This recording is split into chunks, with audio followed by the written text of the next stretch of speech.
Hello and welcome to an interview by Ecopolitik. This is the first interview in English that we're conducting, actually. Ecopolitik is a think tank based in Turkey, now that as we call it Turkey. And we are mostly interested in questions around identity, transformations of identity, conservative identity, and one perspective that we are very much interested in is how it lost its ground in metaphysics and esoteric traditions.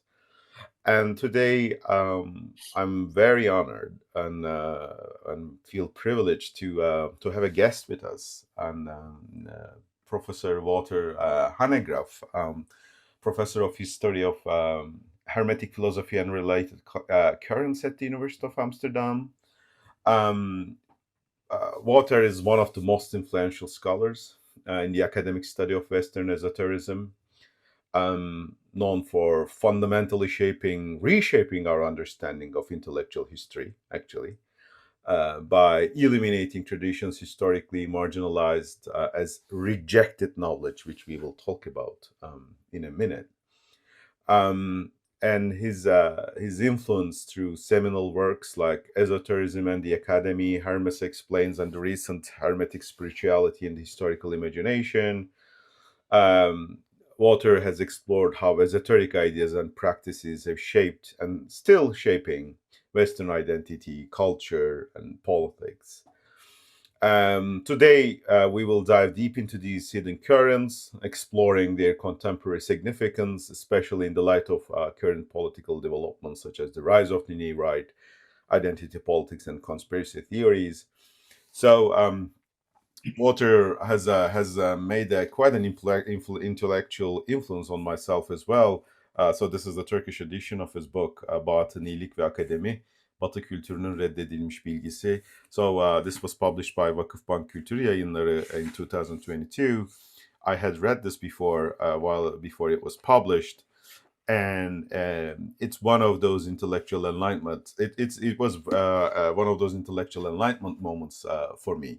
So I do have a personal sort of part of the story as well. Professor Hanegraaff Walter, welcome to Ecopolitik. It's great to be have you here. Yes, and it's very nice to be here for me too. So thank you very much for the invitation. I look forward to the conversation. Perfect.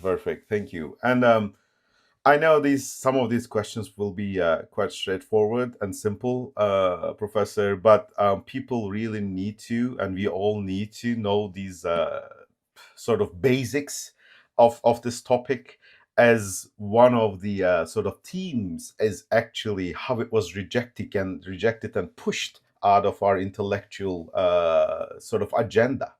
So even the basics of this whole debate is really important, and that's why I really want to start with this very basics, if you don't mind, Walter. So let's start with the Western esotericism, if you don't mind. So what do we mean by Western esotericism? I mean, so there's a Western word in it, there's a esotericism word in it, and you do claim, you have been claimed so long that it has been misunderstood and marginalized academically mainly.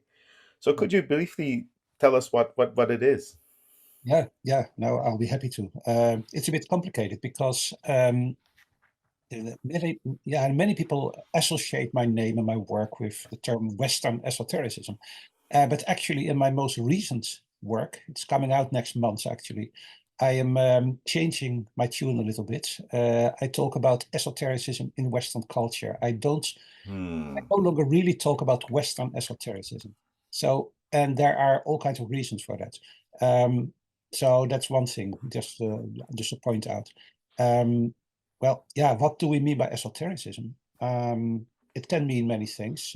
If you look at the etymology of where it comes from, then it's often associated with things like secrecy and secret traditions, etc. But the term, the noun esotericism is quite recent. It was introduced at the end of the 18th century.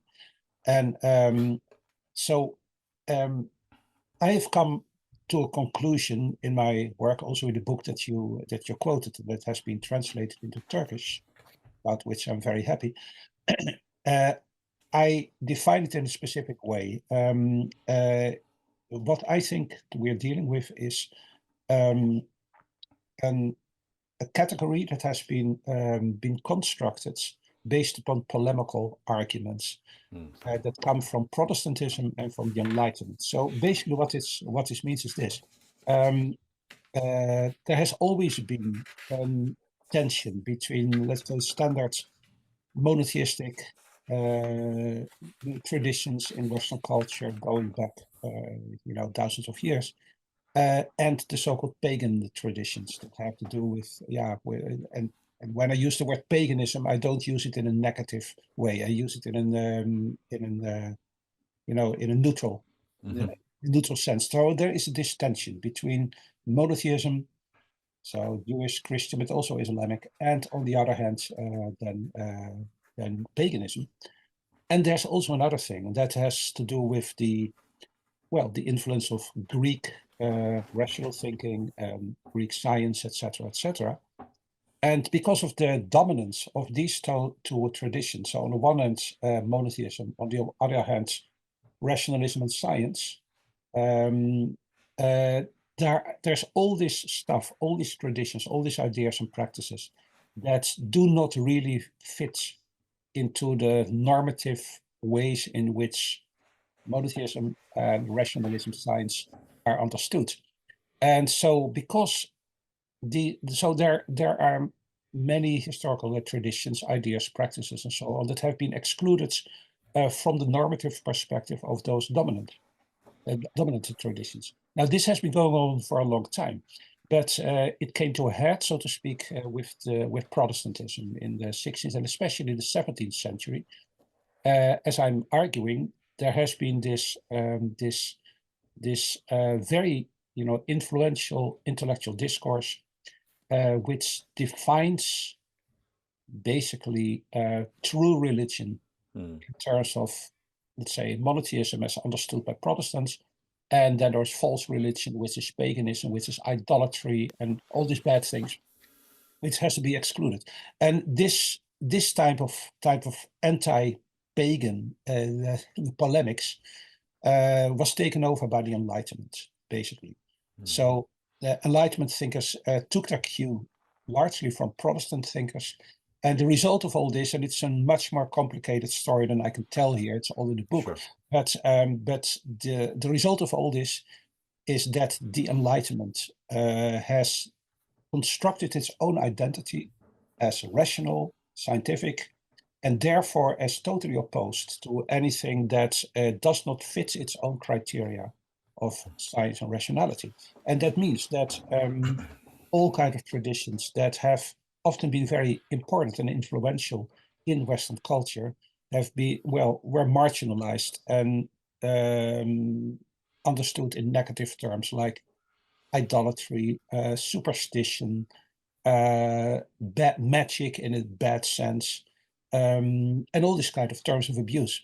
Now, so what happened is then, because of this, because of the enormous influence of Enlightenment rationality in the development of the academy after the 18th century, in the 19th and 20th century, all this stuff got marginalized and was no longer studied by scholars seriously. So it used to be the case that intellectuals might disagree, let's say, with Platonists or Hermetic thinkers or alchemists and so on and so forth, but they would still take them seriously because these were serious opponents that they had to deal with. After the 18th century, what you see is that this kind of stuff gets marginalized completely. So it gets relegated to footnotes at most, and it no longer plays a role in the way in which we think about Western culture. So this leads to an enormously narrowed perception of the West, of Western culture, in which countless things that have been actually very important and influential are just written out of history. So that is what we try to do, try to correct in the study of esotericism. And esotericism is basically, in my understanding, no more than a label. I really insist it's a label, just a label, and no more than that. So the word is not so important. But the label refers to the kind of what I call the wastebasket of rejected knowledge, all the kind of stuff that was dumped into the wastebasket. Let's not look at it. Let's not take it seriously. And we think we have to overturn the wastebasket and look again at all this stuff because it's an integral part of Western culture. And when you do that, then you discover pretty quickly that Western culture as such has to be revisioned and understood in a new way, in a very different way from how we've learned to think of it. And this is an argument. If you, yeah, I'm talking on a little bit, but it is an but it Sure, is an sure. Go important ahead. topic. Yeah, Yeah, if you don't mind. of course. This is in the most recent book, which is just coming out next week. It's called next month. It's called Esotericism in Western Culture. So not Western esotericism, but esotericism in Western culture. I have a chapter there which is called internal Eurocentrism. That's a new term that I've introduced, and I think it's very important because what really happens is that in Western culture as a whole, which has been an incredibly complex whole, there has been a kind of an internal process of, yeah, you might say, exorcising everything that is not supposed to be acceptable. All the stuff gets exorcised. So that's an internal process of purification, if you will, or of a marginalization of stuff that we don't want to look at positively.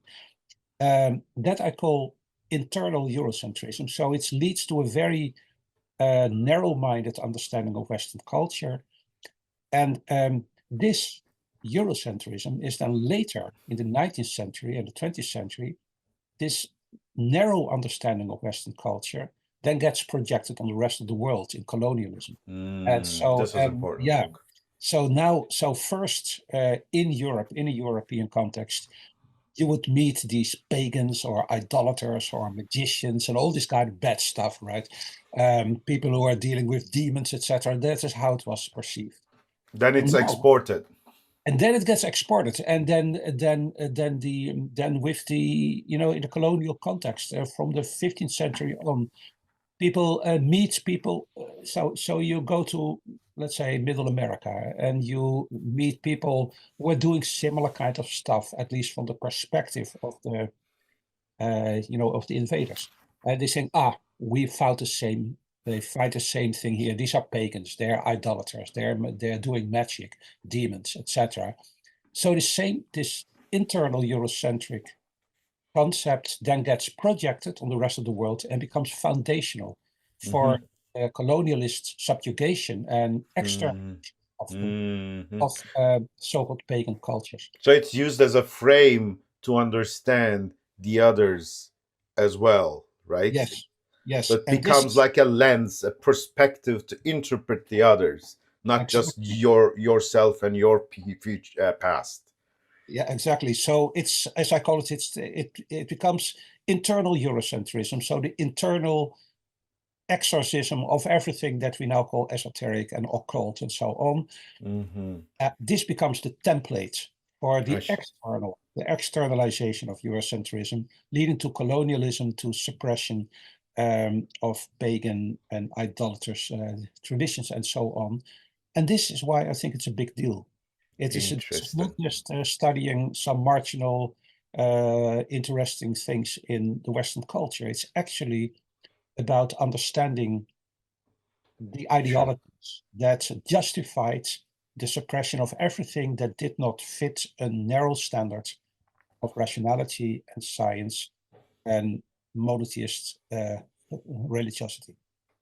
So yeah, just to quickly sort of wrap up. So what comes with enlightenment and rationality is this kind of a linear, sort of gradual evolution of ideas, and all of these past ideas should be left behind because they're primitive, right? They're categorically in a hierarchical structure at the lower levels, right? So Exactly. you may need to go beyond those. So that sort of a linear hierarchical understanding understanding of the world sort of creates this kind of violence, epistemic violence, whatever you might want to Systemic call it. violence, exactly. Yeah, exactly. And I might maybe add also, yeah, that's absolutely right, the way you summarize it. Then also you get the whole evolutionary way of thinking in the 19th and 20th century. So this typical idea that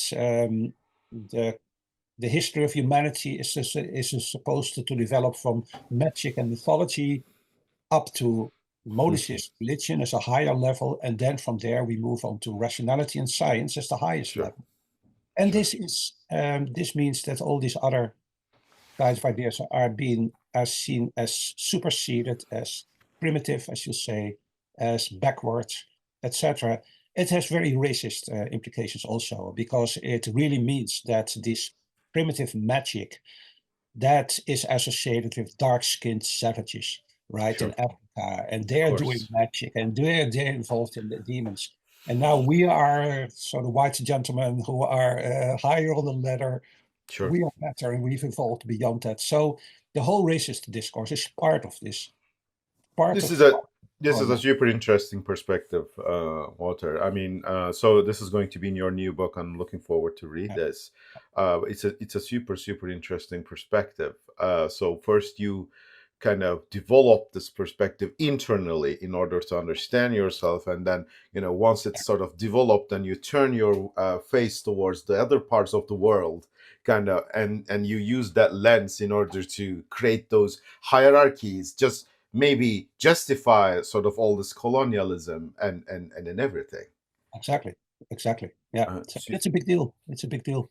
Yeah, super interesting. So just to I'll be, because this is huge, right? Even one book is this thick, written by Walter. So it's impossible to squeeze everything in an interview. So this is a hopeless process, but I'll do my best. So um Walter, Renaissance is often seen as a pivotal period, right? So magical and mystical thought, where this magical and mystical thought gradually transitions into sort of what we know today as empirical science, observational studies, and this whole rational paradigm of understanding the world and stuff, like figures like Bruno della Porta, right? There's this interplay, right?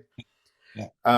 So could just from just to have for us to have like a historical perspective how this developed, would you mind elaborating on how these Renaissance practices or magical practices influenced the birth of modern science, and how this historical connection is often overlooked and misunderstood today? Yeah, sure. Yeah, I think you have to look at all these things in large terms, in terms of big history. And all of it goes ultimately back to antiquity. Hmm. So all these so-called esoteric ideas and practices come from antiquity, late antiquity, but not just from the Greek context, but from countries like Egypt, etc. So, okay. So what happens then, before you go to the Renaissance? Sure. That with the rise of Christianity and later the rise of Islam, so you get a situation that all these Greek materials, which are dealing with Platonic philosophies and with things like magic and astrology and alchemy and all these kind of things, mostly written in Greek, not exclusively, but mostly, get translated into Arabic largely, also in other languages, but especially Arabic, Middle Ages. If that hadn't happened, they would probably have disappeared, because in the Western European context, European Christians. Hmm. So I'm not talking about Orthodoxy here, but really about the Western part of Europe. They were not interested in this. So this people didn't read Greek anymore. They didn't have access to these texts. In Islam, however, they were transmitted. So on a very large scale, especially Baghdad and other places in, of course, in Al-Andalus, these texts get translated into Arabic on a large scale and to other languages, but especially Arabic. And so that ensures the transmission of this material to later periods. Then you get a Renaissance in the European Renaissance, I should say, because there are also Renaissances in the Islamic world. Okay. So the European Renaissance, starts finally rediscovering all this ancient stuff. So it's very famous that you have Marsilio Ficino, the great Platonist in Florence in the second half of the 15th century, who is translating not just the writings of Plato, but also the Corpus Hermeticum, which is a key text in the context of esotericism, into Latin so that it becomes available.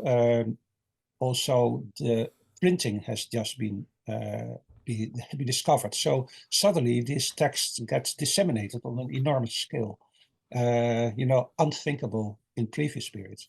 So that happens. And then you have all this so-called magical stuff. I think the term magic is problematic. So Why? Can you elaborate on that a little bit? Because magic has almost always been understood in a negative term. Okay. So it has traditionally been seen as a term of abuse. If you do magic, you're dealing with demons. And witches, demons, magic, they all belong to the big chunk that should be rejected, right? So it has this connotation. Yeah, that is really what's happening. Yeah, that's really what's happening in the Middle Ages. But then at one point, under the influence of all these new materials, and now we're at the end of the Middle Ages, even before the Renaissance. So all these materials that are originally written in Greek, then translate into Arabic, start getting translated into Latin as well. And a lot of it has to do with the study of nature, really, with natural processes in the natural world. And so you get the emergence of something new, the idea of magia naturalis, natural magic. So this is the second understanding of magic. So this means that magic is not just about demons, but it is about natural processes happening in the natural world, which could be studied also by believing Christians, etc., because there's nothing wrong with them. They are not demonic. So now we have two understandings of magic, demonic magic and natural magic. Now, both these traditions feed into the Renaissance. So on the one hand, you have a continuation of a fascination with demons and witchcraft and all this kind of stuff. But on the other hand, you get the idea that no, all these ancient traditions, these so-called magical traditions, are actually natural science. Observational study method, right? It's almost like a method for observational study, understanding based on observations in a way, right? Yeah, absolutely. And so there's this continuity of the study of nature. What happens in the Renaissance? I would say that I just wonder where to start in order not to make it too complicated. Let's take an example. Sure. Let's take the example of Isaac Newton. Very famous example. Of course, biggest names in the scientific revolution. And then everybody knows by now that, strangely enough, Newton was also studying alchemy. And this has been seen as problematic and disreputable. Why was such a great scientist studying alchemy? Well, this illustrates what actually happens. Alchemy was part of natural science, even in Newton's time. It was not pseudoscience. It was not science. It was just normal science. And this has been demonstrated for decades now by historians of science who say, listen, there is a continuation of study of nature based upon standards, systems of philosophy of nature, very often based on Aristotle and so on.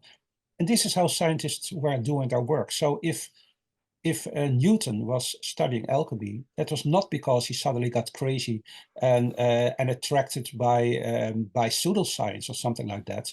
That's just common stereotype. No, it That is he was simply doing science, and he was exploring nature in the laboratory, etc., according to the best scientific principles that were available to him. that was the methods. That was the scientific methodology almost Exactly. of that Exactly. day, right? Of that day. Exactly, of that day. And it is not Newton's fault that later chemistry developed on entirely different foundations. He could not know that yet. He was in his own time, in his own context, he was doing science and not pseudoscience. So this is, I think, has a lot to do. So when I talk about rejected knowledge, esotericism as rejected knowledge, I'm really arguing against this stereotypical idea of saying there's true science which rejects pseudoscience such as alchemy and magic and astrology, etc. That's an anachronistic and unhistorical perspective, because actually historically the same goes for astrology. Astrology was part of natural science, was a very normal, widely respected and accepted theoretical framework. There was nothing pseudoscientific about it. It only became pseudoscience after the Enlightenment. And then it became rejected knowledge. It got written out of history. And so when I'm making that argument, people often ask me, so do you want then to say that we should now take astrology and alchemy just as seriously as real science? That is not really what I'm saying. I say that we have to understand it historically. We have to take it seriously. And there's a lot of nonsense, I would say, in these kind of traditions. But let's face it, there's a lot of nonsense in accepted science and philosophy as well. If you Of now look course. at Descartes, everybody says Descartes is a great philosopher, Mhm. founder of modern philosophy. But if you just, to be honest, he has this dualistic distinction, the res cogitans and the res extensa, mind and matter. And he has no way of explaining how the two can interact with each other. He's never been able to explain that. And the only way he could do it was pointing to the pineal gland as a kind of connection between mind and matter.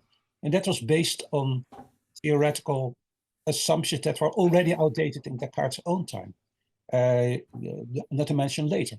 So this is one example. So, Descartes is not always to be taken seriously. He was engaged in pseudoscience.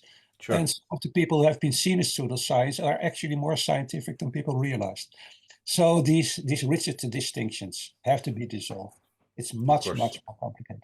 Of That's course. all. Yeah, that's a great message, right? So looking from today, trying to evaluate everything from sort of the parameter space or the thinking sort of space or the imagination space of today Yeah. uh, is it's boring to start with, and it's not correct, right? I mean, I had I had read a small book by Farabi. It's called "On the Cause of Dreams," Mm. and he was talking about both the interpretation of dreams and the nature and causes of dreams in the same book. Yeah.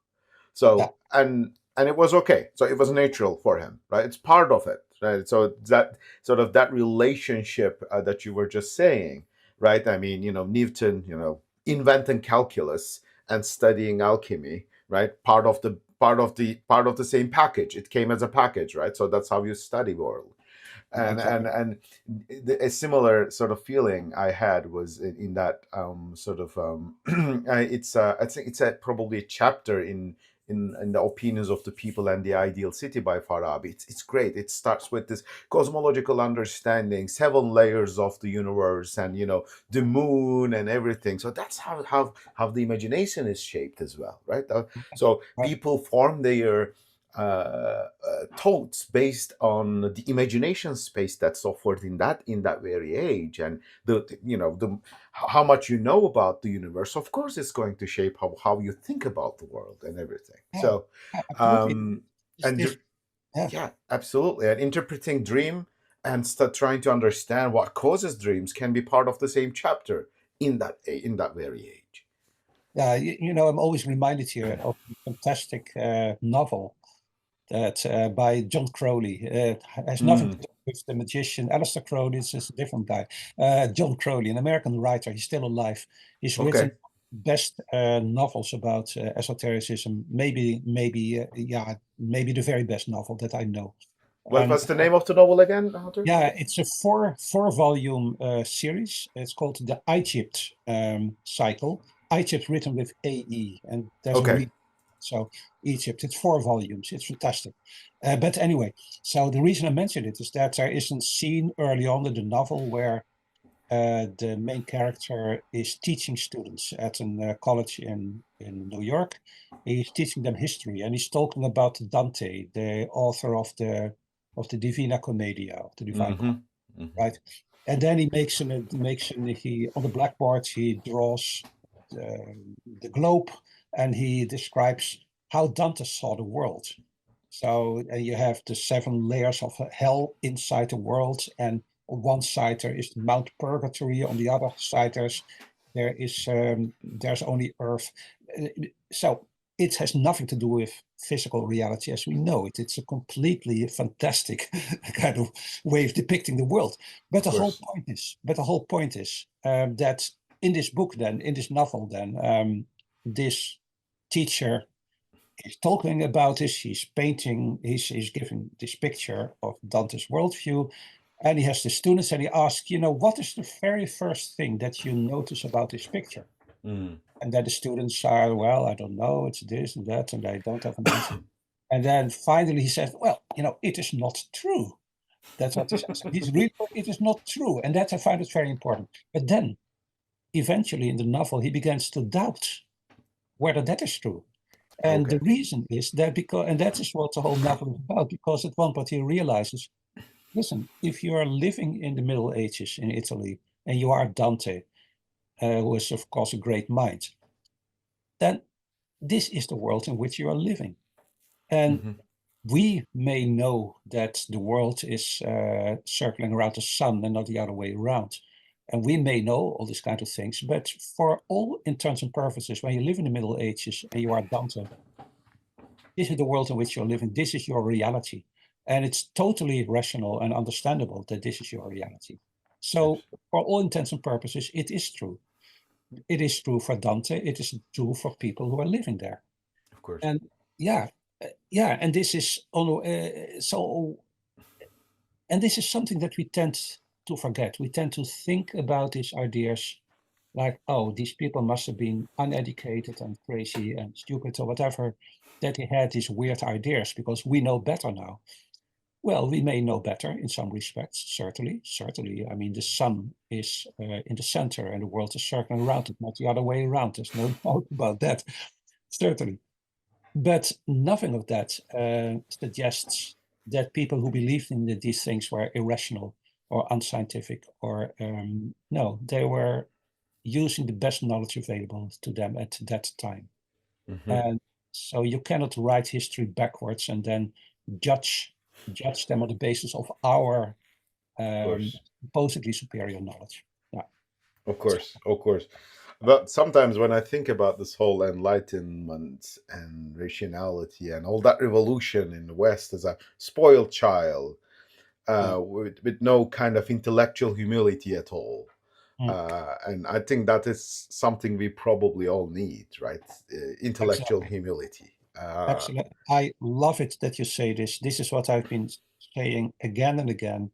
This is intellectual humanity. We are not, uh, we tend to be very arrogant. So we tend to think that we know better. We have advanced so far. In some respects, we have, but in other respects, we are much more ignorant than we realize. We're ignorant about our own ignorance. And yes, absolutely. Absolutely. Esotericism, studying esotericism in a certain way is a very healthy way of questioning your own certainties. Yes, absolutely, absolutely. And learning to fly with broken wings was always was almost coming from a song. Take these broken wings and learn to fly. Yeah. So and yeah, learning to fly with the broken wings is the Yeah. key thing here. Let's I follow the guess. blackbird singing in the dead of night. Yes. Yeah. That's exactly it. That's Fantastic. exactly it. Yeah. That's I love it. exactly it. Yeah. So, Walter, you talked about how sort of the translation process kind of carried sort of some of these sort of let's say literature to West, right? Sort of the Arabic translation things and stuff. So you touched a bit on this, but just to expand on that a little bit. So do we have like Western and Eastern esoteric traditions as like separate entities, or how, if yes, how do these traditions differ? Do they have like fundamental differences in terms of like philosophical foundations, practices, and or their relationship to the mainstream culture today? So is this distinction historically meaningful or philosophically meaningful? Can you elaborate a bit on that, Walter? Yes, certainly. This is, for me, a very important question now. So, as I said earlier, I used to talk about Western esotericism.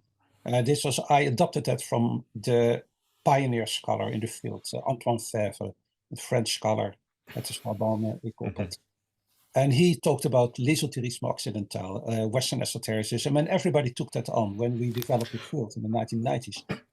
Later, there has come quite a lot of critique about this notion of Western esotericism. And as I said earlier, I myself no longer use that term. I've changed my terminology.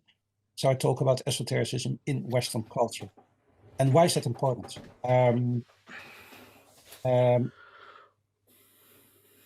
Basically, I think we need to rethink our assumptions about the West, about Western culture.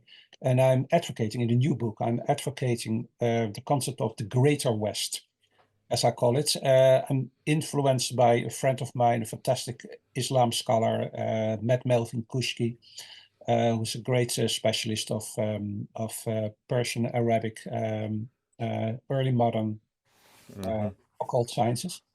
And so we have interacted quite a lot. And so we agree about this. So the Greater West is not just Western Europe. It is actually, you can think in a new way about Western culture in a more expansive, a more inclusive, in an expansive and inclusive manner.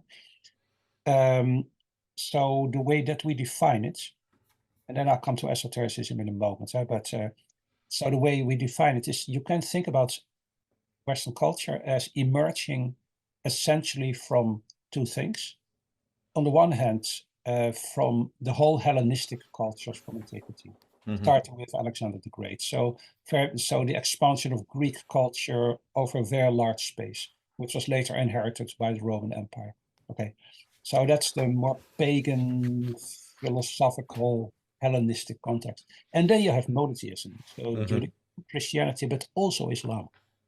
And so a lot of these modern ideas about the West exclude Islam from the West.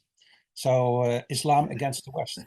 I think that's totally wrong. That's mistaken. Okay. So if you want to understand the dynamics that are taking place, then you have to include Judaism, Christianity, and Islam, all of them, and the way that they have come to interact with these Hellenistic philosophical scientific traditions.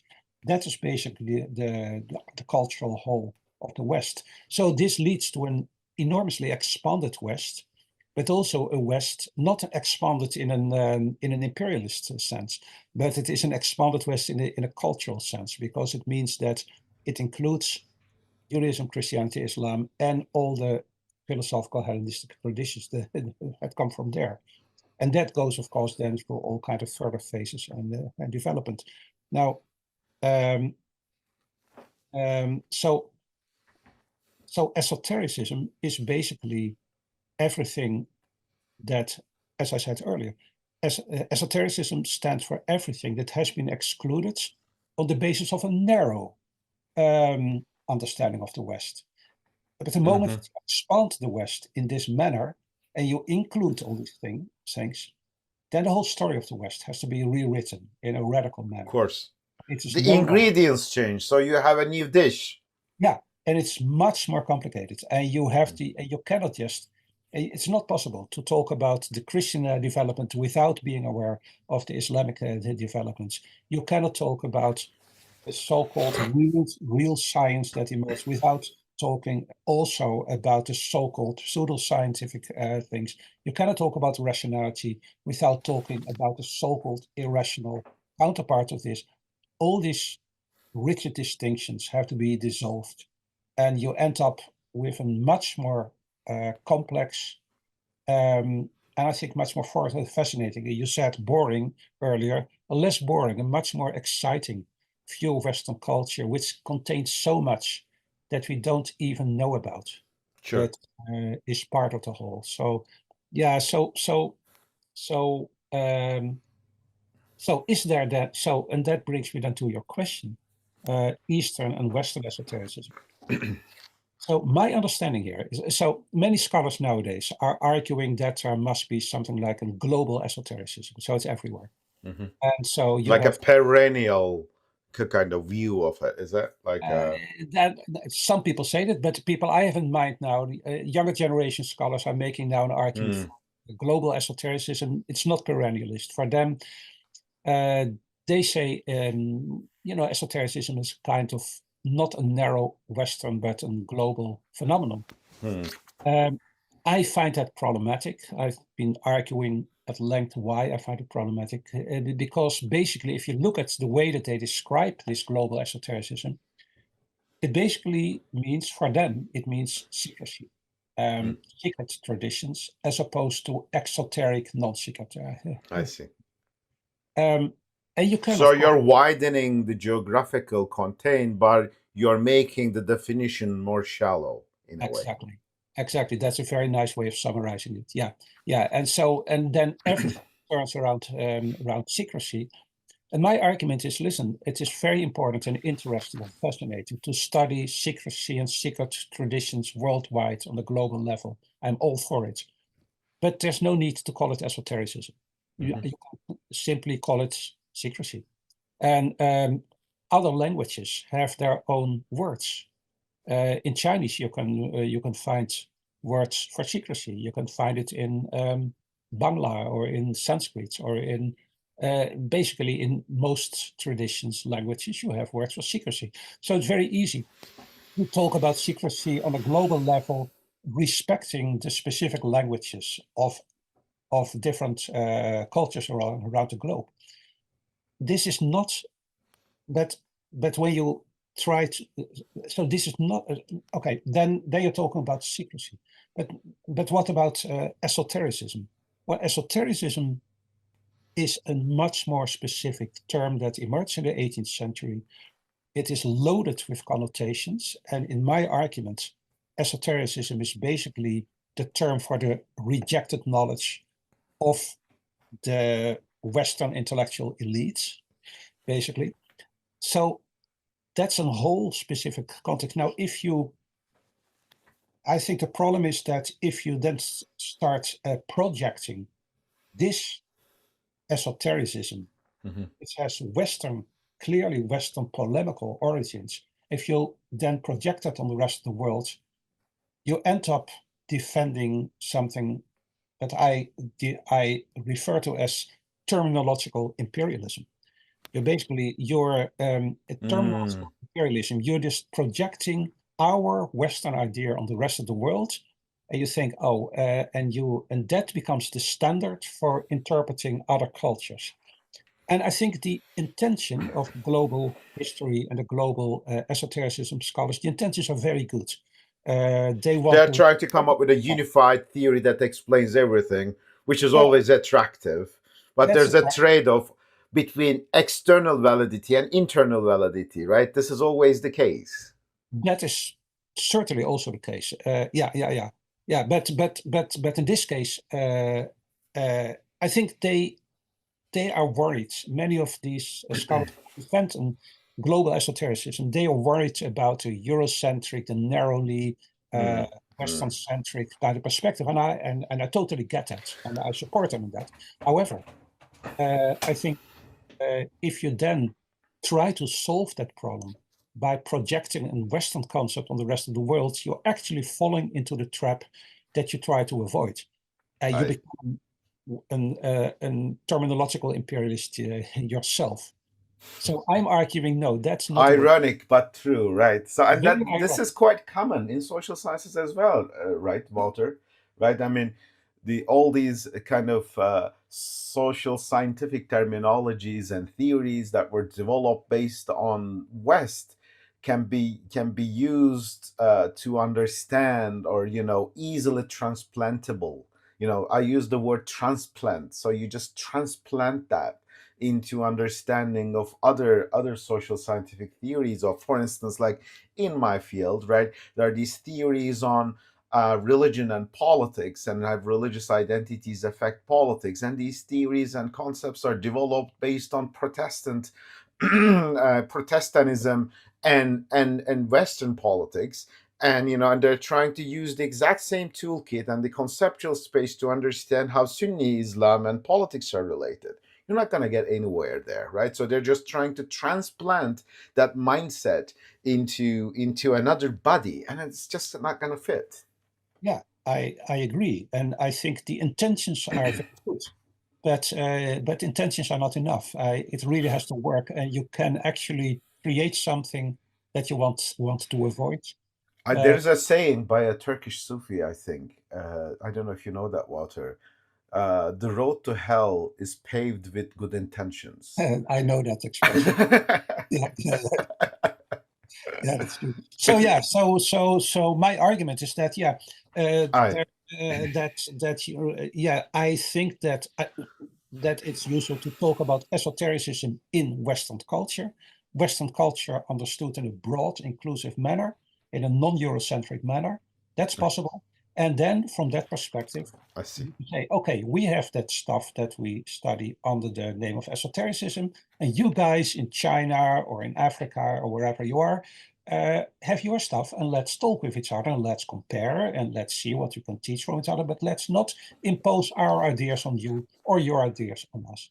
Okay. I think that's a more healthy dialogical way of conducting research. Wonderful, wonderful. You made that super clear, Walter. I think I have a super clear understanding of it. And so, esotericism in Western culture uh, is not the same thing as as Western esotericism. It's a different. Okay, completely get it. Yeah. So, coming from so for my professional sort of egocentrism now, if you don't mind, Walter. Yeah. I'm gonna drag you to a more boring, try to drag you into the more boring world of identity politics and contemporary world and the new right and stuff. And I know things are much more speculative on this sort of end of the story can be our discussions, but I think this is a very important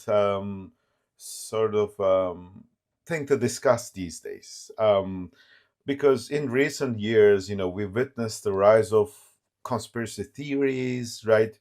That are based themselves on secrecies, and on those conspiracy theories then can have like strange mutant sort of compound structures that can lead to movements, and that can lead to political sort of big political movements, right? Sort of, I don't know, like such as Canon, we know in the US, right? Yeah. Which propose like hidden truths or alternative realities that should help us understand what's going on around us.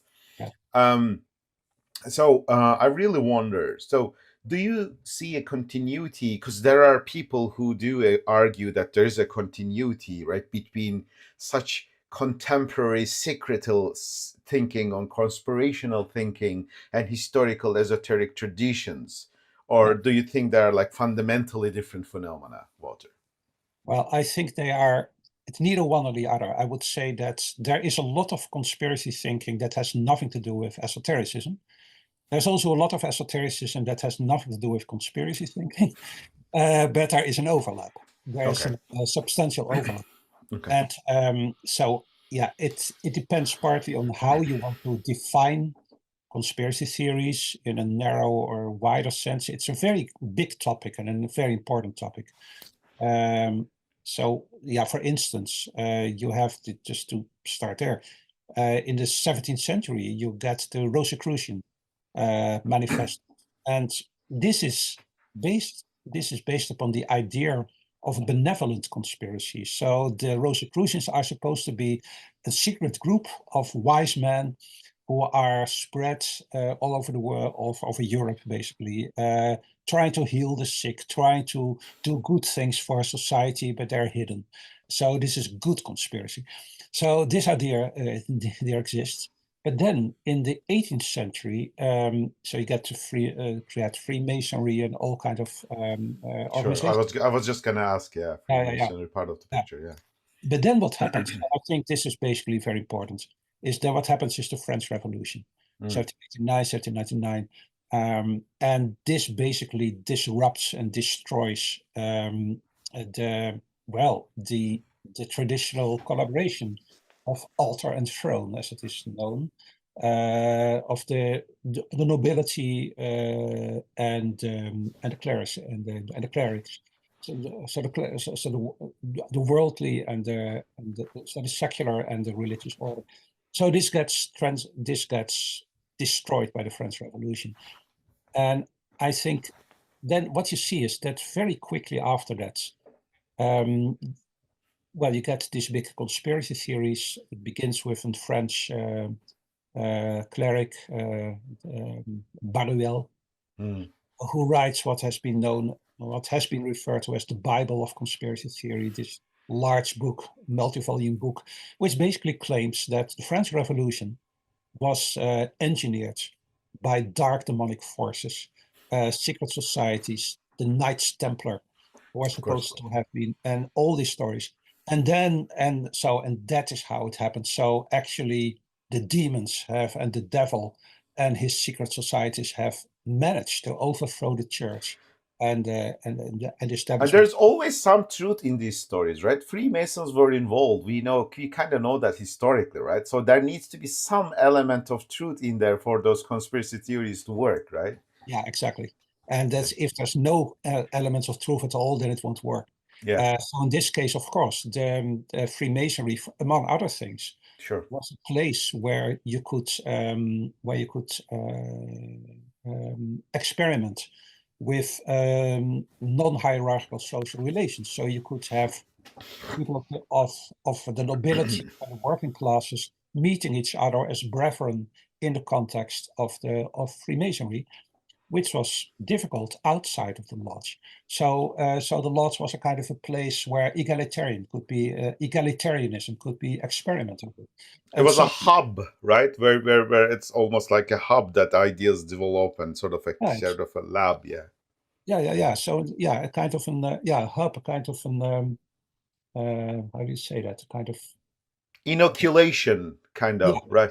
Yeah. I'm looking for a word in English, but I think we're talking about the same thing, like this. Yeah. Place. Yeah. Okay. Chicken lay eggs and they sit on the eggs and just wait to sort of grow, kind of thing. Yeah, absolutely. Yeah, and then after that, you get this conspiracy theory. Since the revolution had changed the world completely, these conspiracy theories have never vanished anymore. So they keep developing ever since. Very often they are carried by very far right-wing conservative, Catholic conservative agendas. They are directed against these evil, Democrats and left-wingers and whatever, who are responsible for destroying the legitimate society. So all this kind of arguments you get. And then in the course of the 19th century, this gets, so more and more enemies are added to the mix. So first it is the Knights Templar, and it is demonic forces, and it is Satanists perhaps. and so on, demon worshippers, and the Freemasons, of course. But then at one point the Jews are added, so The usual suspects. Yeah, the usual suspects. So you get this whole anti-Semitic element, which becomes very strong in conspiracy theories later. And that, of course, is one of the bases for, well, the infamous protocols of the Elders of Zion, which were actually one of the very influential role that they played on Hitler and on the anti-Semitism and the Holocaust. So conspiracy theories are extremely dangerous in the, in principle, because they are almost impossible to refute, almost by definition. Because if you refute them, if you think they are not right, and if you're fighting against them, then you're suspected you are probably on the wrong side, and you're part of the conspiracy. So it's very difficult to refute them, and they can have enormously dangerous political effects, as we all know. So now we have QAnon and this kind of thing. So coming back to esotericism, of course, one aspect of conspiracy theories is secrecy. And here we have again secrecy. Of course, conspiracies are supposed to be secret, and therefore it is logical that since people associate esotericism with secrecy, it's logical that they associate them with conspiracies as well. That makes sense. Now, first of all, esotericism, as we understand it now in the field, in our field of study, is not based upon secrecy alone, and not even primarily on secrecy. That's one thing. But so if you look at the relation between esotericism and conspiracy theories nowadays, then I just basically, I would argue as an historian, as I always do, you have to look at each and every specific phenomenon on its own right. You cannot draw general conclusions about the field. There are some influential conspiracy theories floating around right now that are based upon assumptions that come from esotericism. Others are very different. And there's one, at the moment I'm doing research on one of what I think is one of the most important background traditions in contemporary conspirational culture, including QAnon and those kind of things. And that tends to be forgotten. But that's a book that was published in 1960. It's called, it became an enormous bestseller, first in French, Le Matin des Magiciens, Morning of the Magicians. I have it here. Yeah. Morning of the Magicians. Wow, that's a beautiful poetic name, by the way. Well, that's one reason why it got so popular. It's a fantastic title. The Morning of the Magician, 1960, by two French authors. And this book, I think, almost single-handedly created a complete wave of conspirational thinking, among other things, about Nazism, about the idea that Hitler and the Nazis were actually inspired by demonic forces, etc. And there's this whole sensational narrative going on in this book. Now, this book was one of the biggest bestsellers of its time. It was an enormous explosion. Never heard of it. That's super interesting. And nobody knows about it nowadays. And this is the kind of stuff that I'm doing in my work. Asking, listen, we have forgotten it. No, it was extremely influential, but we don't know about it anymore. If you read this book, you will find many of the ideas, the background ideas that you now see flourishing in popular culture, contributing to things like Donald Trump and QAnon kind of theories that are linked to that. So what I'm always arguing, you have to know where things come from. And in this case, it comes from a very specific book, 1960. I'll definitely read that, Walter. This is just wonderful. Yeah. So my argument here is simply that, conspiracy theory, conspirational theories, and conspirituality, that's a new term also. It's a huge, incredibly important, complicated field. What I notice in the scholarships that there's some large Routledge handbook of conspiracy theories, which is the kind of Bible of conspiracy scholarship now. Sure. most of it is sociological in orientation, very interesting, very valuable, but almost nobody looks at it historically. And I think you have to look at the historical foundation. So this book I just mentioned is one example.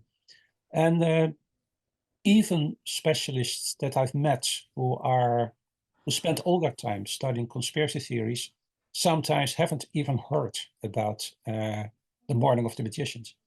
And so there's a huge gap of historical scholarship. Of course. I mean, there's a scholarship that I'm aware of, and that I kind of work on misinformation, the social psychology of misinformation, psychological foundations of conspirational thinking, different batteries of questions, things like motivated reasoning, all these social psychological mechanisms. There's a huge literature on that, but you're absolutely right. I mean, I haven't seen almost anything in political science that looks at this conspirational thinking from a historical point of view and intellectual continuity point of view. That's super interesting.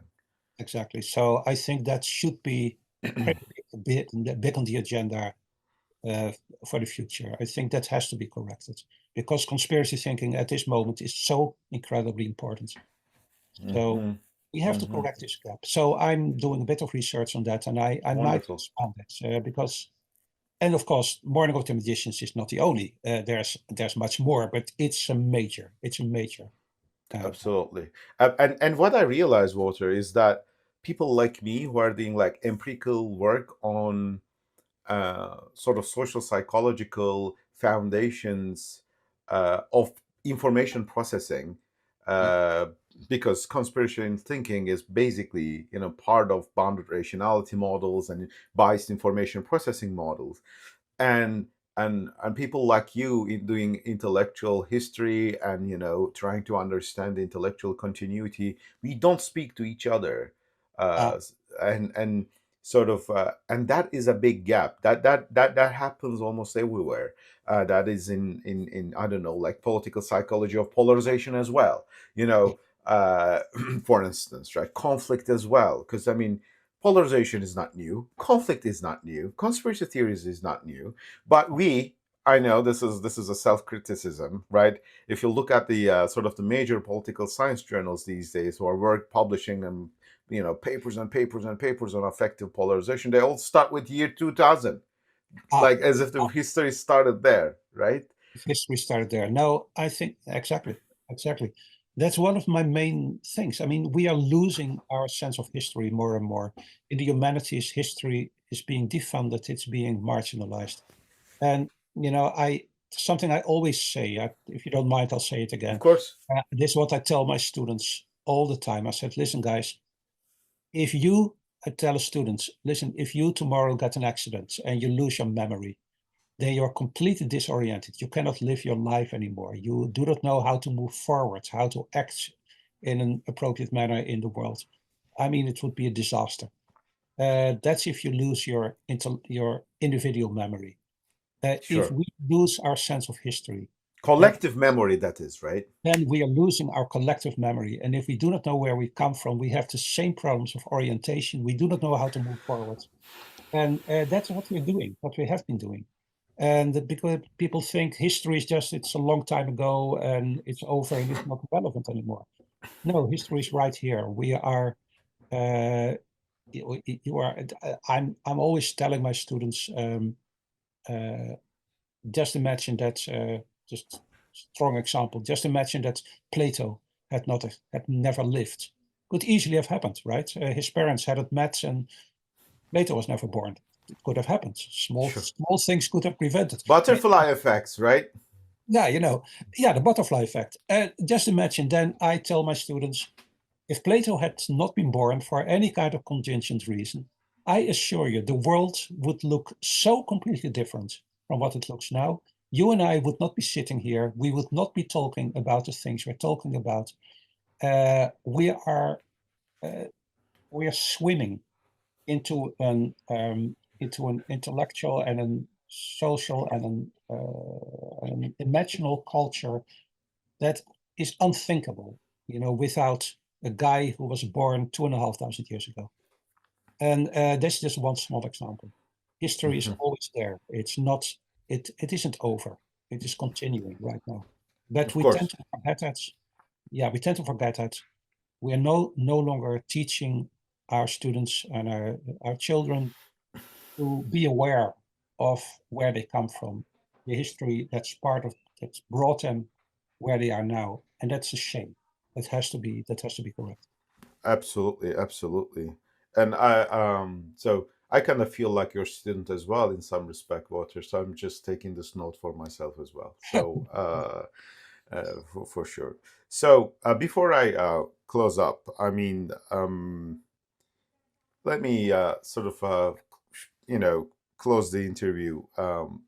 Before I do that, let me say, once your book is published and I read it, I would love to have another interview with you, Walter, on the book. I would love to do that. Uh, let's try to sort of close with and before I do that, let me say that this interview cannot be fair to what have Walter has produced over the years. So things are much, of course, no need to say, but much, much, much more complicated and more interesting and exciting than it seems in a short interview like this. So you really need to read his writings in order to get a better understanding of his intellectual journey. And his intellectual journey is an intellectual journey on the intellectual journey of the world. So that's why I think it's super, super interesting.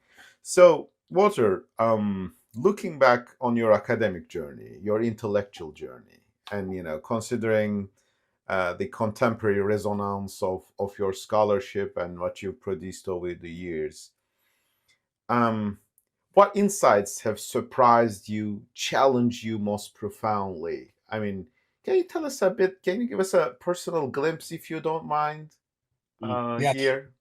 sure. This new book that's coming out, I begin with an small anecdote. When I was in my early 20s, and simply a book I read, which basically maybe got me on the roads that I've been traveling ever since. So I picked a book from the shelves. My mother actually had it. It's a book by the poets, the Austrian poets, great poets, Rainer Maria Rilke, Of course. one of the greatest poets. And so he wrote this novel, The Notebooks of Malte Laurits Brigge. It's one of the great novels of the early 20th century. And so it tells the story of this young guy who's living in Paris on a cheap room somewhere on the third floor in the center, somewhere in Paris. And he is walking the streets and he has these weird experiences all the time, strange experiences, but nobody else seems to notice. And he doesn't know what to think of it, what to make of it. And then there's this luminous passage at one point, where he asks himself, is it possible that we have not yet understood what is really important in the world? Is it possible that we have missed the most important issues? Is it possible? Yes, and it says yes, it is. What a question. Is it possible that history is wrong, that we have never asked the right questions, that we still have to start asking the right questions? Yes, it is possible. Is it possible that we have been covering up reality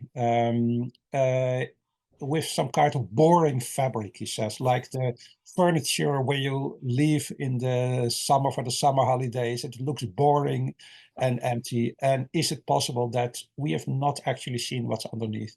And so on. So he keeps asking these questions, and all the times he says, is it possible? Yes, it is possible. Is it possible that all those people, he says, I do it by heart now, are very, and that's perhaps the most important part of what he says, is it possible that all those people around here in Paris and anywhere else are very sure about the existence of a reality that does not actually exist, and are sure about a history that actually has never existed? We have been telling ourselves these stories, and we have not been looking closely enough at what was actually there. So these kind of very disconcerting questions he asks, and I think that made a big impression on me, and that's probably the reason why I kept asking myself. So you go to university, you're being told how things are, right? People give you the answers. This is how the world works. This is what history is, etc.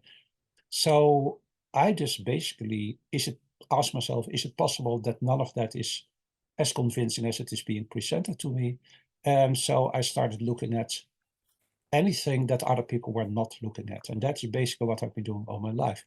Reading sources, reading books that other people are not reading because they're not supposed to be important or serious. And sometimes they are not important and they are not serious. And sometimes it's nonsense and it's really superficial trash. But sometimes, again and again, you find jewels and you discover that they're very important. So I just mentioned this Matin des Magiciens, the Morning of the Magicians. Yeah. That's a hugely important book to know about if you want to understand what's going on right now in the world. Sure. And there are many, many examples. So that's my most important insight was simply that there is so much more that I was never taught at school, that I was never taught at university, that nobody told me about, and that everybody told me implicitly or explicitly that it was nonsense and not worth spending your time on.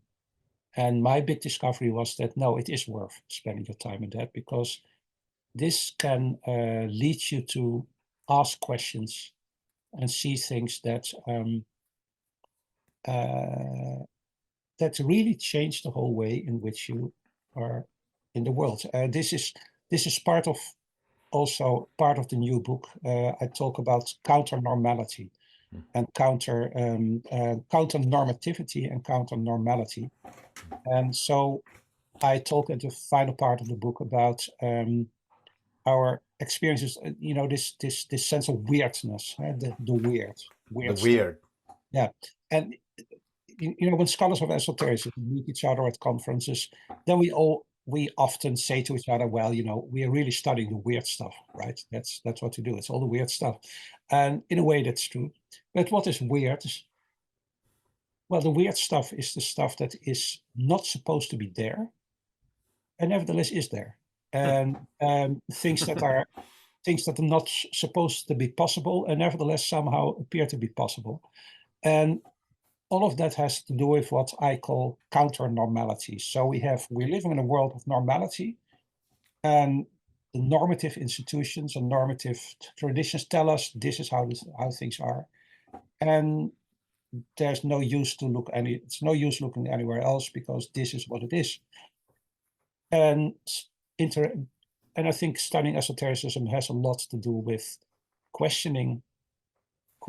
fundamentally questioning those ideologies, those normativities, and refusing to believe them at their word and ask instead, hey, well, like Rilke, what could be there that I have not been paying attention to, but maybe it's staring me right in the face right now.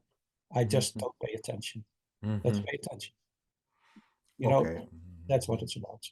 As far as Let's not take anything for granted. Let's start from scratch, and let's be brave enough to start from scratch. That's an excellent message, and that was exactly the feeling that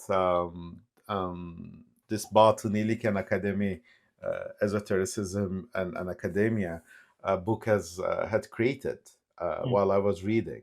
To be honest, okay, so there is something else here, right? There is another way of seeing things here. And I had this kind of hunch, a feeling, however you might want to say it, and an accumulation of different observations, but I wasn't able to put these into words on a conceptual framework, a disciplined reading of history and stuff like that.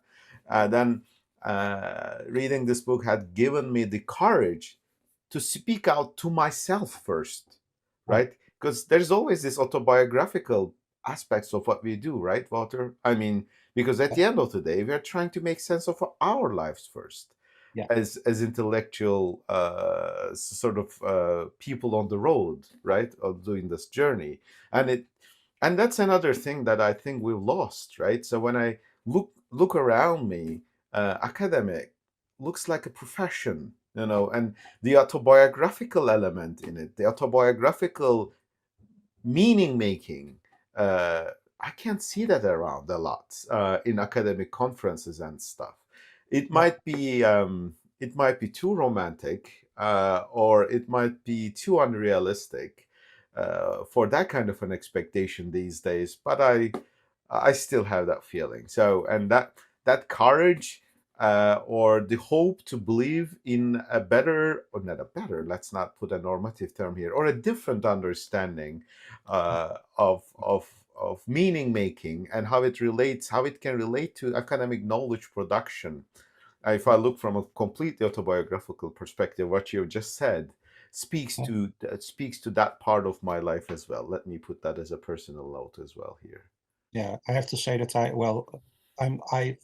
really, it touches me that you say this, because I've been writing this book, and if it's has that kind of effect, and that makes me incredibly happy, because that is that is why you do your work. You know, this is why you spend all those hours writing a book like that, hoping that it will have a kind of an impact of this kind. So I'm very happy to hear this, and I feel humbled by your remarks. It is because it is important, and it's true that the academy, I mean, is badly in need of renovation, and is badly in need of new inspiration, because we've been going on too long in the same ways, and we have to we have to open up doors, open up Of windows course, to other ways of looking and sure. doing things than we Yeah. have been doing it. It's high time for that. Yeah. And the irony is sometimes the people who think they're the most open-minded people are the ones that are that has the narrowest perspective on about how history works. But that's a speculative remark, and I'll leave it there. So, Walter, I can't thank you enough. Thanks for being with us. I learned a lot. Again, I enjoyed it a bit too much, and I want to go back and have a look at this Morning of the Magicians right away now. I'm going to run to the library and try to find it if I can, or find a And copy. please don't get me wrong. Morning of the Magicians is full of nonsense. That's There's a fine. lot of nonsense in it. I mean, there's a lot of really, in many ways, it created the foundations of a certain kind of pseudoscience that is still around. Real pseudoscience, not just, really, Sure. kind of really not true. And yeah, so don't get me wrong. It's not, That's fine. but That's there fine. is No, no, I totally there get is it. a larger narrative there which is interesting, and it has become the That's what template I'm interested for in a as lot well. of later stuff. So Absolutely. it's not that I'm saying that this is. So I'm not necessarily advocating it, but it's an essential book to read. Yeah, exactly. Yeah. Exactly. So thank you so much, Walter. And hopefully, as I said, once your book is out, once you have time, maybe towards the end of the year, we can have another chat on your new book specifically. I'm looking forward to read that as well. And thank you for being us, Walter. Well, thank you very much for having me. It has been a pleasure. Absolutely. Cheers.